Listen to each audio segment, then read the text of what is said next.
বাবা এই নিন আপনার চা। দাঁড়াও বৌমা, তোমার শাশুড়ি কি ওর বাবার বাড়িতে চলে গেছে? হ্যাঁ চলে গেছে। মুকুল তো বাসায় নেই। না বাসায় নেই। ও তাহলে তুমি আর আমি, ঠিক না? হ্যাঁ বাবা, আপনি আর আমি। এসো না বসে দুজন গল্প করি। বাবা আমার হাতে অনেক কাজ আছে। আরে এসো, কাজ পরে করা যাবে। বললাম তো আমার হাতে অনেক কাজ আছে। কি ব্যাপার, তুমি এভাবে এমন করছো কেন? আমি তোমাকে আদর করছি। আমার আদর কি তোমার ভালো লাগছে না? আমি এখন আসি। আসি বললে তো হবে না, আমি এখন তোমাকে অনেক আদর করব। কি বলছেন বাবা? আপনি আমাকে ছাড়ুন। ছাড়ার জন্য তো তোমাকে আমি ধরিনি। আপনি এসব কি করছেন? আমি আপনার ছেলের বউ। আহা এমন করে বলে না, প্লিজ আপনি আমাকে ছেড়ে দিন। রফিক মোল্লা মিমকে আরো শক্ত করে জড়িয়ে ধরল। মিম কাদো কাদো গলায় নিজেকে ছাড়িয়ে নেওয়ার চেষ্টা করছে। মেইন দরজা খুলে বাসার ভেতরে প্রবেশ করলো ফরিদা বেগম। বৌমা বৌমা বলে কয়েকবার ডাক দিল, কিন্তু কোনো সারা শব্দ নেই। বেডরুমের দিকে পা বাড়ালো। বেডরুমের সামনে আসতেই আবারও বৌমা বৌমা বলে ডাক দিল। ফরিদা বেগমের কণ্ঠ শুনে রফিক মোল্লা চমকে উঠে মিমকে ছেড়ে দিল। মিম কান্না করতে করতে দৌড়ে রুম থেকে বের হয়ে গেল। রফিক মোল্লা নিজেকে সামলে নিয়ে সেও রুম থেকে বের হয়ে গেল। ফরিদা বেগমের সামনে দিয়ে মিম কান্না করতে করতে তার রুমের দিকে চলে গেল। ফরিদা বেগম অবাক হয়ে কয়েকবার বৌমা বৌমা বলে ডাক দিল। কি ব্যাপার, বৌমা এভাবে দৌড়ে চলে গেল কেন? এমন সময় রফিক মোল্লা রুম থেকে বের হতেই ফরিদা বেগম চমকে উঠল এবং সে বুঝতে পারল কোনো একটা অঘটন রফিক মোল্লা ঘটিয়েছে। কি হয়েছে? বৌমা কান্না করতে করতে তার রুমের দিকে চলে গেল কেন? রফিক মোল্লা হঠাৎ উত্তেজিত হয়ে ফরিদা বেগমের মাথার চুলের মুঠি ধরে কানের কাছে মুখ নিয়ে বলল, আমাকে কোনো প্রশ্ন করতে নিষেধ করেছি, তারপরও প্রশ্ন করছিস কেন? তুই যেটা মনে মনে ভাবছিস সেটাই হয়েছে। তুমি এসব কি বলছো? ও আমাদের ছেলের বউ। আমার শুরু থেকেই সন্দেহ আছে, কারণ তোকে ডাকাতরা 3 দিন নিয়ে আটকে রেখেছিল। মুকুল আমার সন্তান নাও হতে পারে, তবুও আমি আমার পরিচয় বড় করেছি, তাই ওর বউয়ের প্রতি আমার হক আছে। কোনো কথা বলবি না। তুমি আমাকে মারো কাটো যা ইচ্ছা তাই বলো, আমি তোমাকে কিচ্ছু বলবো না, কিন্তু তুমি মেয়েটার সর্বনাশ করো না। এমন সময় দরজা খুলে বাসার ভেতরে প্রবেশ করলো মুকুল। রফিক মোল্লা মুকুলকে দেখে ফরিদা বেগমের কানের কাছে মুখ নিয়ে বলল, চুপ থাকলেই মঙ্গল, বলেই রুমের ভেতরে চলে গেল। ছেলেকে দেখে ফরিদা বেগমও চুপ হয়ে গেল। মুকুল বেডরুমের ভেতরে ঢুকতেই মিম কান্না করতে করতে দৌড়ে এসে মুকুলের কাছে সব ঘটনা খুলে পড়ল। মুকুল সব কথা শুনে মিমের দিকে রাগান্বিত হয়ে মিমের চুলের মুঠি ধরে বলল, আমি আমার বাবাকে ভালো করে চিনি। তুই দুদিনের বৈরাগী ভাতের অন্ন বলা শিখেছিস তাই না? তোর এত বড় সাহস কি করে হয় আমার বাবার নামে বানিয়ে বানিয়ে মিথ্যা কথা বলা? মিম অবাক হয়ে ছলছল নয়নে মুকুলের দিকে তাকিয়ে বলল, তুমি এসব কি বলছো?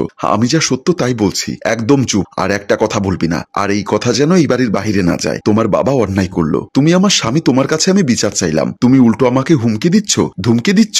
আর একবার কথা বললে তোকে পেটাবো। ভালো করে জানিস আমি খুব ভালো মারতে পারি। এখন চুপ করে থাক। বলেই মিমকে ধাক্কা দিয়ে ফ্লোরে ফেলে দিয়ে মুকুল বিছানার উপর শুয়ে পড়ল। মিম কান্না করতে করতে চোখের পানিতে বুক ভেজালো আর মনে মনে ভাবলো, এ কোন জাহান নামে আমার বাবা মা আমাকে নিক্ষেপ করলো। পরদিন মিমের ছোট বোন পাখি মিমের শ্বশুর বাড়িতে বেড়াতে আসলো। বোনকে পেয়ে খুশিতে আত্মহারা হয়ে পড়ল মিম। পাখিকে নিয়ে বাসার ভেতরে প্রবেশ করলো। বিকালবেলা পাখি ড্রয়িং রুমে বসে টিভি দেখছে। এমন সময় রফিক মোল্লা ড্রয়িং রুমে প্রবেশ করে পাখিকে দেখে কামনার চোখে পা থেকে মাথা পর্যন্ত তাকিয়ে মনে মনে বলল, জব্বর জিনিস, দিন দিন কচি লাউয়ের ডগার মতো বড় হচ্ছে। এমন সময় পাখির চোখ পড়ল রফিক মোল্লার দিকে। বসা থেকে দাঁড়িয়ে রফিক মোল্লাকে সালাম দিয়ে বলল, কেমন আছেন আপনি? রফিক মোল্লা পাশে এসে দাঁড়িয়ে মাথায় হাত বুলিয়ে বলল, বসো বসো। দাঁড়িয়ে গেলে কেন? দুজনেই সোফায় বসলো। রফিক মোল্লা বারবার পাখির ছোট্ট শরীরের বিভিন্ন অংশে কামনার চোখে তাকাচ্ছে আর হাত বাড়িয়ে কথার ছলে বিভিন্ন জায়গায় হাত দিয়ে চাপ দিচ্ছে।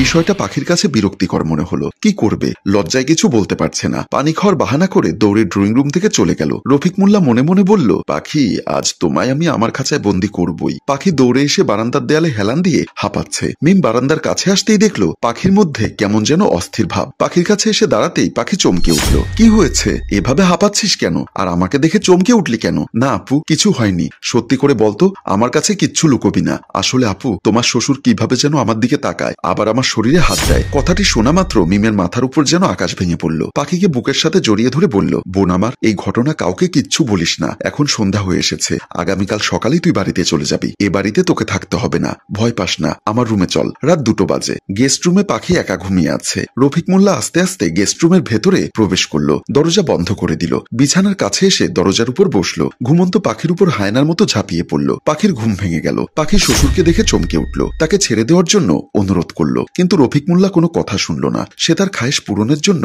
নির্দয়ের মতো ছোট্ট মেয়েটার উপর নির্যাতন করতে লাগলো। পাখি আপু আপু বলে চিৎকার করতে লাগলো। পাখির চিৎকার শুনে মিমের ঘুম ভেঙে গেল। মুকুলকে ধাক্কা দিল। মুকুলের ঘুম ভেঙে গেল। দুজন দৌড়ে রুম থেকে বের হয়ে আসলো। মুকুলের মা সহ 3 জন দৌড়ে গেস্ট রুমের সামনে এসে দরজায় ধাক্কা দিতে লাগলো, কিন্তু ভেতর থেকে দরজা লক করা। দরজা খুলছে না। ভেতরে পাখির আকুতি মিনতি করা চিৎকার। কারো বুঝতে আর বাকি রইল না রফিক মোল্লা পাখির উপরে বর্বর নির্যাতন চালাচ্ছে। মিম কান্না করতে করতে ফ্লোরে বসে পড়ল। ফরিদা বেগম লজ্জায় ঘৃণায় যেন নিস্তব্ধ হয়ে পড়ল। মুকুল এমন অবস্থায় বলল, সবাই চুপচাপ যে যার রুমে চলে যাও, আর তুমি পাখিকে কেন দরজা বন্ধ করে ঘুমোতে বলনি? তাহলে তো আজ এমনটা হতো না। ফরিদা বেগম উত্তেজিত হয়ে মুকুলের গালে কষে চর বসিয়ে দিয়ে বলল, তুই আর তোর বাবা অমানুষের বাচ্চা, কেউ মেয়েটাকে বাঁচা, তারপর যা বলার বলবি। নিজের খায়েশ পূরণ করে রফিক মোল্লা পাখির উপর থেকে নিচে নেমে রহস্যময় একটা হাসি দিয়ে বলল, আমি পাখিকে খাঁচায় বন্দী করে ফেলেছি। পাখি বিছানায় ব্যথায় কাতরাচ্ছে।